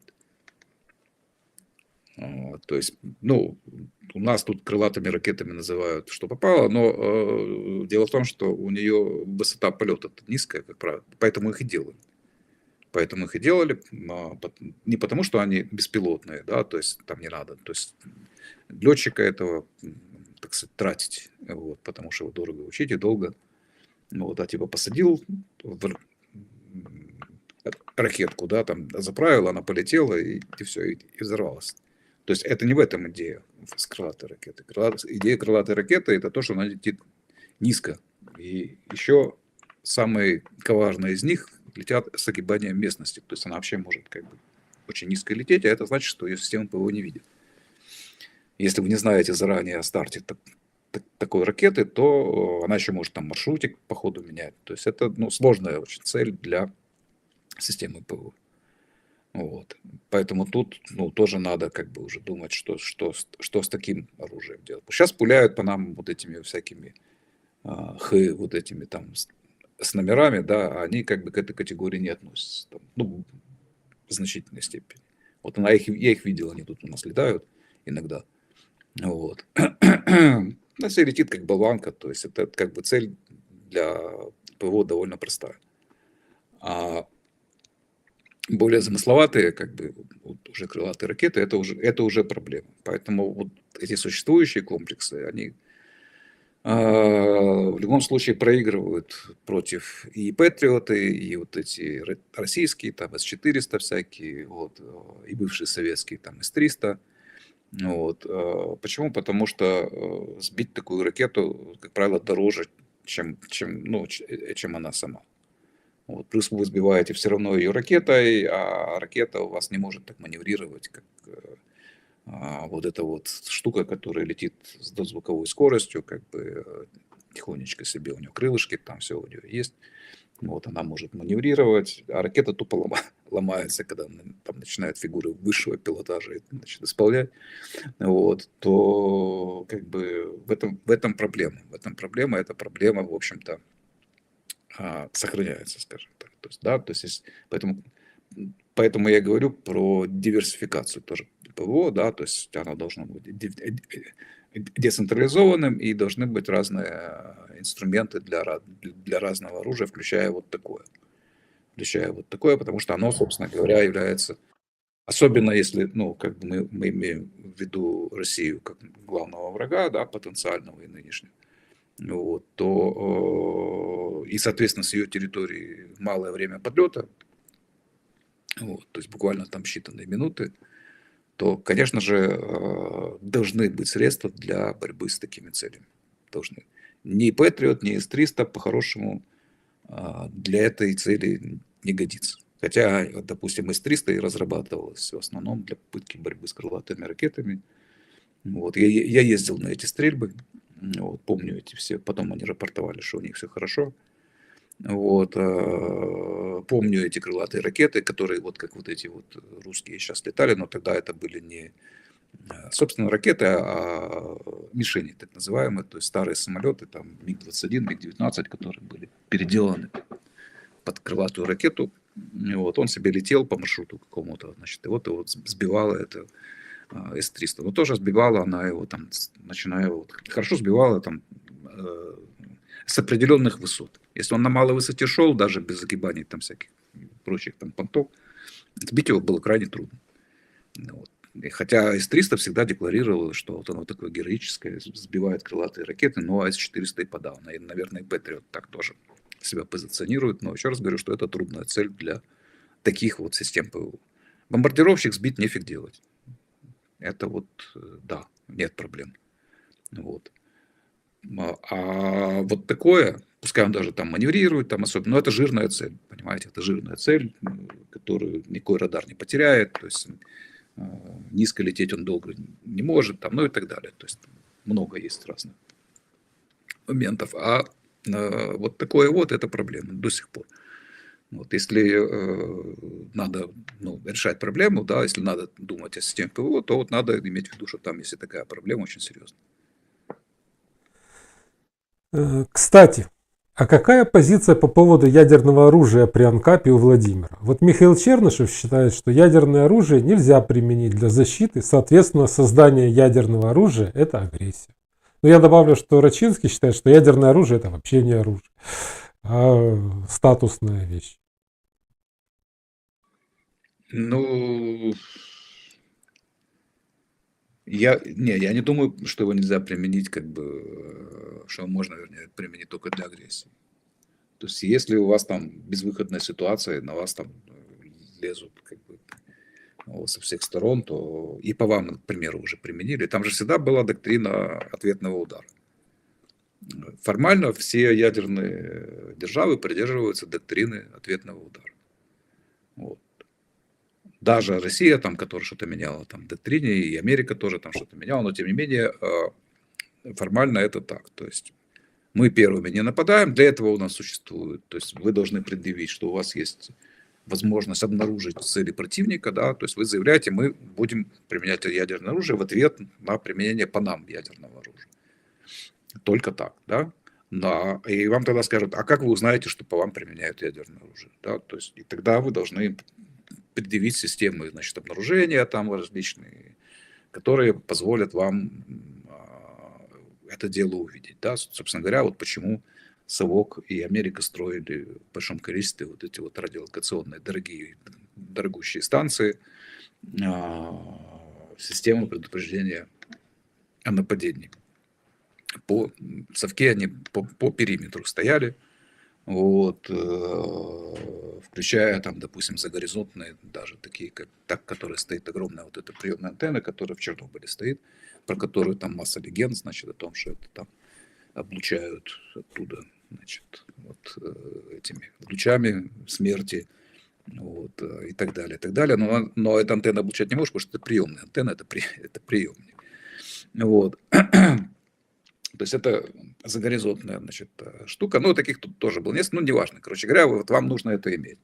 Вам нужно это иметь, и тогда вам скажут: да, чувак, ты точно, значит, можешь заметить нападение, и тогда ты в состоянии как бы нанести ответный удар. То есть без наличия вот такого рода систем в существующей концепции ответного удара иметь ядерное оружие, оно, мягко говоря, рискованно, потому что вы автоматом становитесь под таким, в таких условиях агрессором. То есть агрессор – это тот, кто имеет ядерное оружие, но у кого нет системы предупреждения о ракетном нападении. Это означает, что он может только первым нанести удар. Вот такой ситуации, да. Но это если мы говорим о стране, так называемой, о государстве. Вот. При анкапе у вас неизбежно, то есть оно ж никуда не денется, это ядерное оружие, да, то есть кто-то будет им владеть. Вот. То желательно, конечно, чтобы его не было, чтобы его уничтожили. Но опять-таки, при анкапе, это при каком анкапе и где этот анкап, то есть если это анкап в отдельно взятой стране, то это одна история. Если это, так сказать, всемирный анкап, то другая, потому что в всемирном анкапе ядерное оружие не нужно, оно избыточно. Даже если там какие-то группировки будут, там, условно говоря, там выяснять отношения, да, то какие бы они ни были, они все равно, они дисперсные, то есть они не имеют там четкой территориальной какой-то ограниченной там юрисдикции или еще чего-то, куда можно было бы долбануть, да, они находятся растворены среди других. И вот эти другие, они как бы всегда будут заинтересованы в том, чтобы не было этого ядерного оружия, чтобы по ним никто не пульнул, да, и чтобы они не пульнули, чтобы не вызвать, так сказать, ответный какой-то удар, там, опять-таки тоже непонятно кого. То есть ядерное оружие без государства, оно как именно как оружие, оно теряет смысл. Оно теряет смысл, потому что в некого стрелять, да, то есть и некому отвечать. То есть, словно говоря, если там, банда там Кольки Кривого, да, с одной стороны, против банды там, не знаю, там Васьки, там Косова, вот. Одни живут там в Лос-Анджелесе, а другие там, к примеру, в Москве. Вот они обмениваются ядерными ударами, после которых нет, значит, ни Москвы, ни Лос-Анджелеса. Вот. То есть, вряд ли это возможно по той простой причине, что, во-первых, это не нужно, а во-вторых, жители этих городов, они в курсе, что у них есть такие банды, и они приложат усилия как бы к тому, чтобы либо их не было, либо чтобы у них не было этого оружия, которое ставит под угрозу всех этих жителей. Вот. А если они уже контролируют полностью весь город, так это, извините меня, уже не анкап, а государство. Да? То есть у нас меняются тогда условия задачи. То есть если эта банда контролирует, допустим, там огромный какой-то мегаполис типа Лос-Анджелеса, то это уже государство. Вот, потому что понятно, что она тогда там налоги собирает, и какие-то там порядки свои устанавливает, то есть это уже не анкап. Вот, в этой ситуации, да. А если это как бы банда растворенная среди прочих таких же, или среди прочих там, кстати, нормальных людей, то ядерное оружие не нужно. Не нужно. То есть анкап будет, так сказать, мирным очень, на самом деле, обществом, где оружие будет ограничено обычным стрелковым, как правило, оружием, вот, потому что остальное просто несет большой сопутствующий ущерб. Вот. А большой сопутствующий ущерб нужен только тогда, когда идут межгосударственные войны. Вот. Потому что, особенно в нынешних концепциях, как бы, это войны между нациями, на самом деле, то есть, а не войны между государствами. Вот. Там государство себя замазывает таким образом, так сказать, оно всегда прячется за шторку, выдавая себя, так сказать, всегда за кого-то другого. В данном случае оно себя выдает за нацию. Вот. И поэтому, соответственно, нации другой нужно наносить как можно больше. И поэтому ущерба, да, и, соответственно, поэтому никто не задумывается о сопутствующем ущербе, а вот в АНКАПе там каждый сам за себя, условно говоря, поэтому сопутствующий ущерб имеет большое значение. Вот, потому что все остальные придут и спросят, а почему ты вместо того, чтобы пыльнуть в него из пистолетика, значит, фигачил в него из 155-миллиметровой пушечки и разнес там нам тут весь квартал. Да? То есть это будет первый вопрос после того, как они там закончат друг друга стрелять. Вот. Так что вот так. Я думаю, что, еще раз просто возвращаясь к вопросу, я думаю, что при АНКАПе, если это тотальный АНКАП, то ядерное оружие исчезнет за ненадобностью. Его там тихонько распилят, подождут, когда оно там усохнет, оно же имеет срок годности свой. Вот. Потом распилят и пустят на какое-нибудь топливо там или еще куда-нибудь. Ну что, 1,5 часа мы уже проговорили. Ну давайте последний вопрос и все. Класичний лібералізм пішов в рознос. Тому виникло лібертаріанство для конкретизації ідей. З часом і термін лібертаріанства пішов в рознос. Тому зараз ми користуємось терміном АНКАП для конкретизації. Питання. Чи не зіпсують люди з часом і термін АНКАП настільки, що прийдеться вигадувати інший термін? Я не думаю, что дело так обстоит, и много раз уже на этот счет говорил. Я согласен даже называться, во многих вопросах классическим либералом, да. Вот. С либерализмом, да, но почему? Потому что либерализм оказался слаб доктринально. Вот. У него нет четкой логической позиции по отношению к государству. Потому что я говорю, что в раннем либерализме она была. Вот. Но потом, так сказать, проехали мимо, и дальше никто на это внимание не обращал. Вот. Все, как попугаи, просто повторяли там одни и те же тезисы про то, что государство там надо, там, и так далее. Вот. И я еще даже готов это оспаривать, потому что если почитать того же Мизеса, то он просто-напросто путает государство с социальными институтами. Если подставить в его слова о государстве социальные институты, то с ними легко согласиться любой АНКАП там, и так далее. Вот. Поэтому это, причин для этого много, там это все много раз об этом говорили. Вот. Либертарианство отличается именно своей доктринальной строгостью, да, то есть что это такое, это НАП и все следствия из него. Если вы этому не соответствуете, вы можете себя называть 100 раз либертарианцем, вот, но если вы не соответствуете, ваши высказывания и действия противоречат ему, вот, то вы не либертарианец, по крайней мере, в ваших высказываниях и действиях конкретно. Вот. А там вы хоть можете называться левым либертарианцем, там есть какие-то там левые либертарианцы, они не либертарианцы, все, это кто угодно. Поэтому с либертарианством такую штуку провернуть нельзя. И это просто надо помнить и все время повторять этим людям, что не, ребята, вот у нас есть, извините, в отличие от социал-демократов, консерваторов, социалистов, коммунистов там, и так далее, вот из них наиболее строгая коммунистическая доктрина, но у нее и то она гораздо менее строгая, допустим, чем либертарианская. Либертарианская очень строгая доктрина, все. Там есть четкий критерий, либертарианское это или нет, да.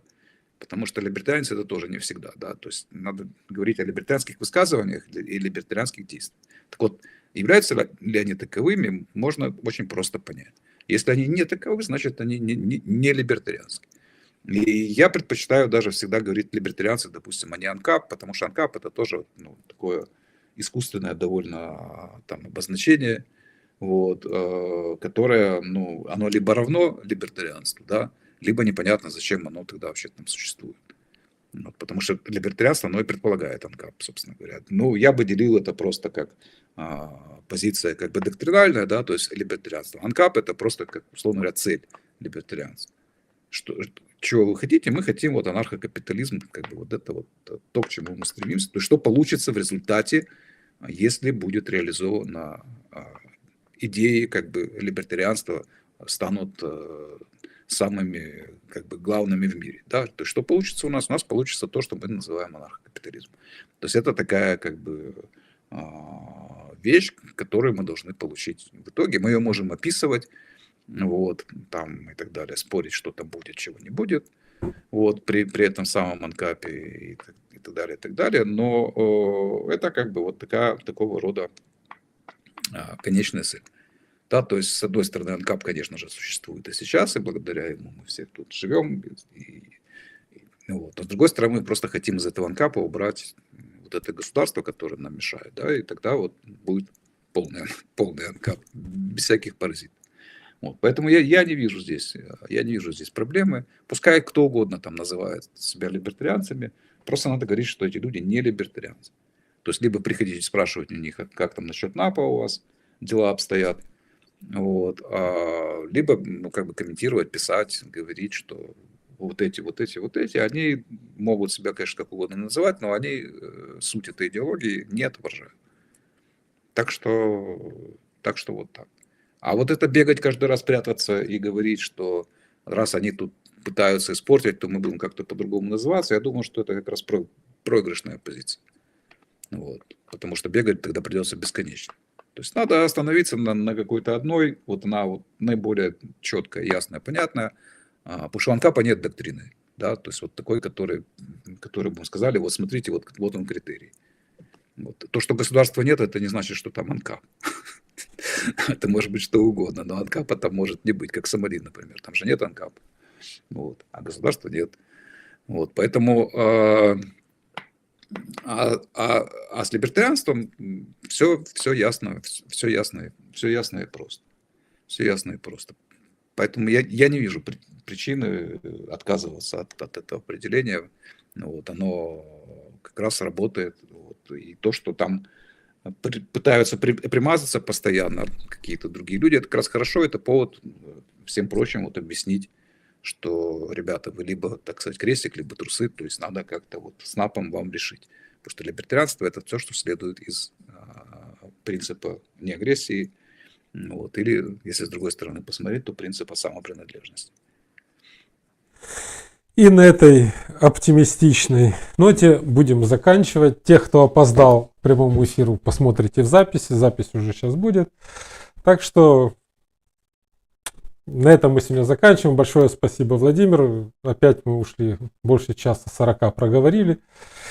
Может быть, не все мы говорили о либертарианстве в это время, но с точки зрения либертарианства о чем-то тоже поговорили. В общем, как-то так. Поэтому всем спасибо. Спасибо большое, Владимир. Встретимся через неделю. И на следующей неделе будет новая неделя, будут новые прямые эфиры. Что? Ну и всем пока. Кто не подписался, подписывайтесь, пишите комментарии, задавайте вопросы. Можете в комментарии, можете в телеграммы. Покупайте наш мемкоин. Он растет. Пока еще. Так что есть повод заработать 2 копейки. Все, всем спасибо, всем пока и до встречи на следующей неделе. До свидания. До свидания.